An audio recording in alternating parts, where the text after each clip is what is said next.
मस्त गोल गरगरीत आणि पेढ्यासारखे मऊसूत असे रवा लाडू, ते देखील 6 महिने टिकणारे, पाकाचं टेन्शन न घेता कसे करायचे लगेच पाहूया।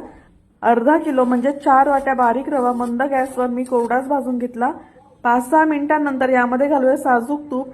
150 ग्रॅम म्हणजे 1 वाटी तूप लागणार आहे, त्यातलं निम्म तूप या स्टेजला मी घातलं आहे रवा भाजताना। रवा मंद आचेवर खरपूस भाजून घ्यायचा, कच्चा राहता कामा नये। गॅस बंद करून झाकण ठेवून एक 10 मिनिट असंच ठेवूया। 300 ग्रॅम म्हणजे 2 वाट्या साखरेमध्ये 8 वेलदोडे घालायचे आणि मिक्सरला ह्याची पिठी साखर करून घ्यायची। परातीमध्ये काढून घेऊया। रवा देखील थंड झाला आहे, आता हा देखील आपण मिक्सरला एकदम बारीक करून घ्यायचा आहे, तो देखील आपण पिठी साखरेमध्ये मिक्स करून घेऊया।